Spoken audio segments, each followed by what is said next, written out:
Well, hello and welcome back, and thanks for coming back. Where are we? Well, we're exiting the harbour area. This is the harbour roundabout, and this is the road that takes you straight from the harbour straight to the Paphos Mall. And it's literally straight. If you're going to walk it, I'm going to say it's going to take you between 10 and 20 minutes. Let's let this bus go. And this is the temporary bus station in the harbour. They are building a new terminal to the rear of the main car park, and there is a new bus terminal being built in uptown Paphos. There's also a smaller terminal being built on Tomb of the King's Road. So if you want to get on a bus, the bus service in Paphos, by the way, is very, very good, as it is in most towns these days, and it's very reasonably priced. You can buy a day pass, you can buy a week pass, or you can buy a month pass. Again, go and have a look on paphoscitybuses.com.cy. Just Google Paphos buses and up it will come. And please be aware that if you do lose the card, you cannot transfer it or get a refund. So perhaps buying a day pass would be more wise than buying a week pass. I don't know. That's the choice that you obviously have to make. Anyway, further ado, here we go. We're coming towards the Paphos Mall. When we hit this raised area here, this is a bit of an archaeological site, and there's various bits and bobs going on here. The main focal point to the left hand side here is what's called the Paphos Skywalk. It's a raised platform that you get to walk across, and you walk over the top of this road. This is the structure you can see in front of us now, and you go up into the archaeological site, and eventually you get to stand in a raised platform and look out across the blue Mediterranean Sea. Something well worth the walk. Again, 10-15 minutes, and it doesn't cost you a penny at the moment, but rumours are there'll be a charge coming probably next year or the year after, so why not do it this year? This is the Paphos Mall roundabout. That means that that silver building over there is the Paphos Mall, and this is the channel known as Marika and Me. Now, if you like what you see, why not hit the like and click subscribe, and perhaps come back for some more of my madness. I tend to drive around Paphos an awful lot, and I know Paphos pretty well. So if you want to know Paphos pretty well, all you got to do is watch a few of the videos, and slowly but surely you will familiarise yourself with some of the terminologies, like the Paphos Mall roundabout, the former Debenhams roundabout, the Limassol roundabout. These are the terms you're going to come to understand, yeah? And references for hotels. With Hotel Road, it's actually the Pasadonis Avenue. But of course, that doesn't mean much to me or you. It's much easier to say it's the Hotels Road, and all the hotels on it are on the beachfront in downtown Paphos. So where are we going now? Well, we're heading up from the Paphos Mall roundabout, and again we're going straight, and we're going straight up to the Old Town. Again, one of those popular places for people who come to visit Cyprus to go to. So here we go. So if you're walking it, it's probably from the harbour area going to take you in and around 20 to 30 minutes. Now remember, if you're going to do that in June, July, August, please have a bottle of water with you, or at least some money, because the shops are on the way, obviously, where you can go and get a drink. Because do not try and do it non-stop, especially at the peak of the day, because it's just too hot. Now, I understand if your name's Miss Justine and you've got a partner in crime called Mr. Andy and you're very, very fit, you're going to do it in about 15 minutes without a break. But of course, they're very, very fit indeed, and they live in downtown Staffordshire, and more often than not, they are hanging out with their little dog called Ollie. So big hello to you. By the way, this is Mr. Paul's Breakfast Show, and if you do like what you see, why not go through to our About page, where you could consider to hit the Buy Me a Coffee icon. Hit it once or twice. This is how the channel is funded. If you like these videos and you want them to continue, well, somebody has got to pay for the benzene, as we say in Cyprus, which to you is the fuel, the petrol or the diesel, and well, that person is you. So get through to our About page, and now and again hit it once or twice, and thanks very much. That's all I can say. Thank you very much. There's many superstars who are supporting the channel. We've got Dame Anne, Lady Caroline, Lord Nigel Big Guns. We've got the boys. Who do we mean by the boys? They're two lords, Lord Jeremy, Lord Simon. Thank you very much. We got Nigel, thank you very much. He's got a wife called Debbie, got a beautiful little princess called Princess Maya, lives up in Stockton in Yorkshire. Kath And Nick, again, up in Yorkshire, thank you very much. Gwyneth Walker, who lives in Welshpool, thank you very much. The list goes on. And you know, the Barnhawks, John, Louise, we're looking forward to seeing you in a couple of weeks, and we're looking forward to hearing the sweetness and the smoothness of the baby Barnhawk's voice as she serenades us in the karaoke bar known as Thomas's. So Miss Fern, Harry the Keeper, we thank you from the bottom of our hearts, and we're looking forward to seeing you. Thank you very much. These are some of the people, guys, that helped to support the channel. Some of the people that get some, what should we say, some joy, some satisfaction from the channel. And we understand quite a few of you do, because you come back. So we thank you for that. We really do. We appreciate every single second of every single view that you give us. YouTube doesn't pay very much. So most YouTubers, like ourselves, have to come up with some other solutions to fund the running around, shall we say. So buy me a coffee is how it's done, and it's a very easy process indeed. Even I can do it. So there we go. Now we're in a traffic jam as usual. This apparently, according to statistics, is the busiest road in Paphos. What can I say? I suppose it links the old town with the new town, and then it links the mid-town with the old town as well. So I suppose yes, and it's quite a narrow road. They can't really make it 3 or 4 lanes, and there's traffic lights here and there's traffic lights there, and on top of all that, there's a lot of big diggering going on. But slowly, like with most towns, the face of this town is a changing. The sleepy shops, they are going. I mean, coming up here on the left-hand side now, you know, it used to be a big sports shop, but now it's like a co-walking place or co-working place, I think. Yeah, sorry, I can't read. There we go. So this is like an office place where people pay to co-work. So one guy is running the whole thing, and I don't know, 10 or other people are subletting from him. And of course, this is the future of towns. Otherwise, well, they're going to be empty shops. And obviously the cafe culture is very big in this town, as it is in a lot of towns. And then you've got craft shops. They somehow are able to survive because a lot of the things they make are handmade, and people are prepared to pay a premium for them. They're also turning a lot of this old town into accommodation where you can live or where you can come as a tourist. And this is how towns are changing, isn't it? It's the same in Chester, where I'm from. It's the same in Nottingham, where I was chatting to someone the other day. This is called progress. The town centres, shall we say, are now moving to the outskirts because parking is a huge problem.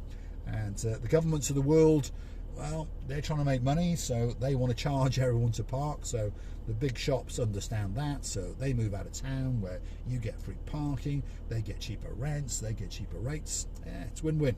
But of course the town itself suffers, and you end up then with just shopping mall after shopping mall all over the world, which are exactly the same. Anyway, that's the rant over. Let's go and see who's on the breakfast sofa, shall we? Because we haven't mentioned this for a while. A lot of people like to hang out in the Marika and Me Lounge. And we've got one girl who's in charge of pretty much everything on the Marika and Me show. And of course her name is Dame Anne. She's in charge of pretty much everything. Sitting on each arm of her special sofa, we've got the 2 Ronnies. So we've got Viking Ronnie all the way out in Denmark. He's in charge of all the tongue twisting.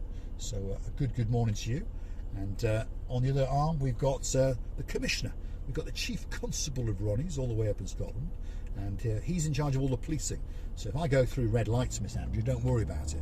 He nullifies that ticket.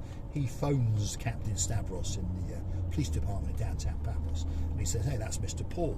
He's the man that knows the mayor for Donna, so they let me off. It's that simple. Anyway, we're going to take a left here, and we're going into the Old Town. That's the Second Cup coffee shop there on the right. Probably one of the best coffee shops in uptown Paphos. And we've got another branch in downtown Coral Bay when you're on your way down to the beach. It's that big coffee shop on the left-hand side. Right, it seems quite busy. Why is it quite busy? Well, it's not actually, is it? No. A lot of cars around, but there's not many people around. Oh, it's lunchtime. There we go. Everyone's having their lunch. There we go. A lot of those big diggers are still working there on the left. So as you can see, there's still a lot of the old town has been refurbed, by the way. You know, if you haven't been here since before that pandemic thing, the old town was the old town. But since then, the old town has changed a bit. So let's let these people go.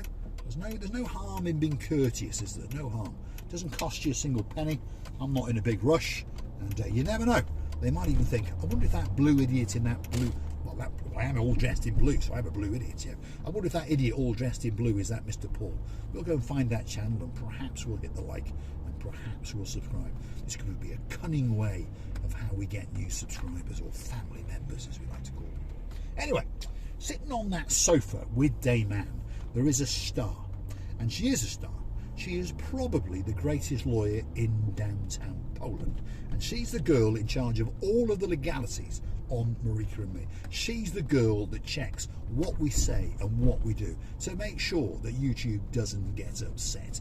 And her name is Anna, and she is Anna Star, the one and only superstar. And Anna is coming to town with her husband and her son very, very soon. I don't know what her husband does. Hopefully she'll drop it in the comments, but I do know that her son likes Mercedes-Benz, so he can't be a bad lad, can he? That's for sure, because I have a soft spot in my heart. I believe that Mercedes-Benz are the best cars in the world. Well, except for Bentleys and except for Rolls-Royces. So you never know. One of these days, I might be driving around in a Bentley or a Rolls-Royce. You never know.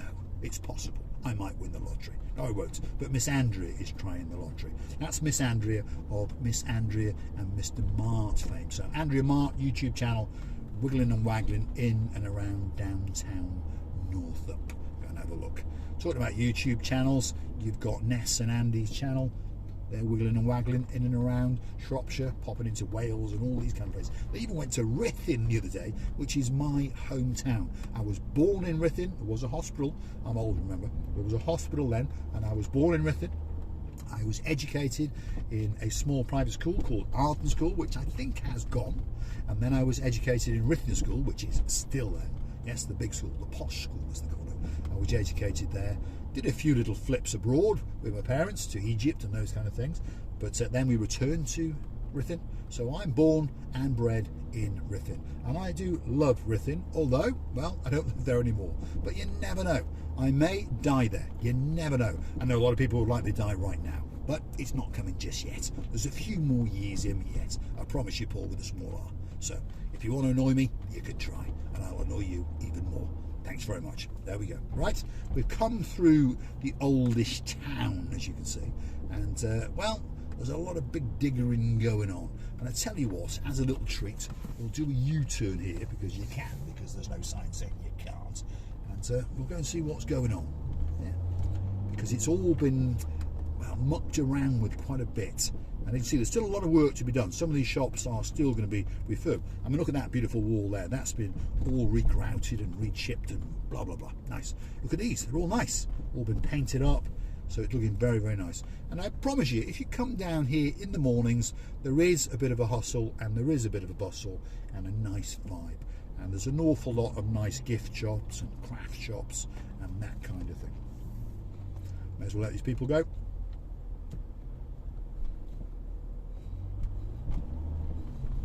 So we'll just circle through here. We've got a sushi place there, if you like sushi. And you can see there's a little bit of life, not a lot, because we're after lunch. And, well, in general, I don't mean it's an insult, we're all the same. You know, if you didn't have to work after lunch, well, you wouldn't. And most Cypriots don't like to come back after lunch. It's simple. It's like it was in olden days in lots of other countries. Do a bit of work in the morning, as little as you can, but, you know, do a little bit. Try and make a couple of bob, and then that's a nice dress. I bet Cressida Booth would like that dress and the one in blue. I won't be bringing around here. What do you say, Dame Anne? Otherwise I will be bankrupt, that's for sure. So there we are. That was a quick tour of some of the boutiques in downtown, old town of uptown, midtown mess of Paphos. But there are some nice shops here, I promise you that. There are some very, very nice shops. Let's let this young lady go.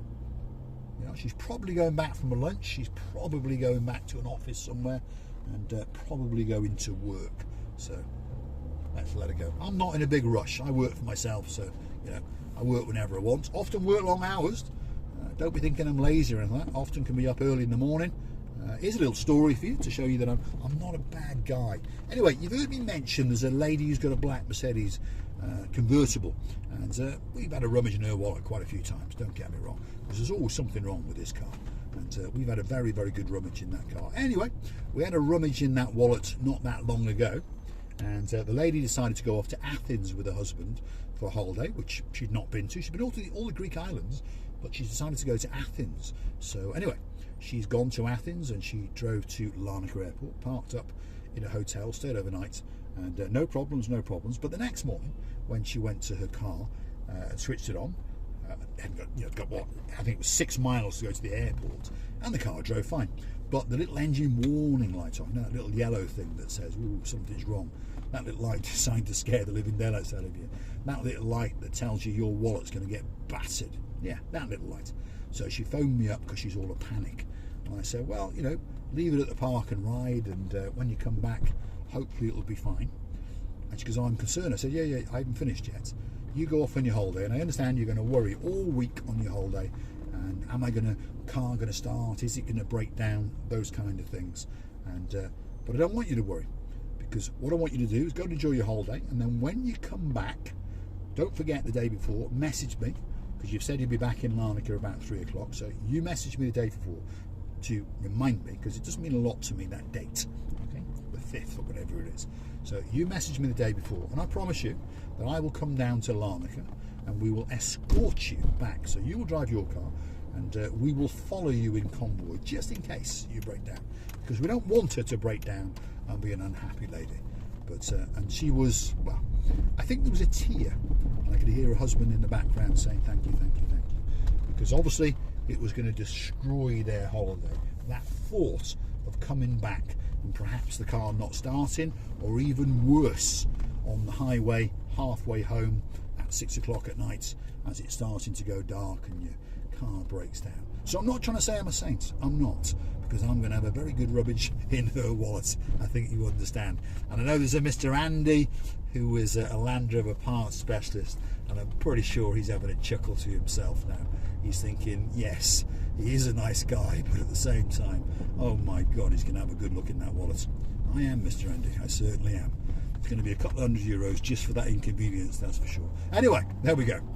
If she's watching, I know she does watch now and again, Kim, if you're watching, I hope you're having a great holiday out there in Athens, and I'll be gentle as possible, and I promise to hide that €200 somewhere in your bill, I promise. Anyway, that's the fun that goes on in the life of Mr. Paul.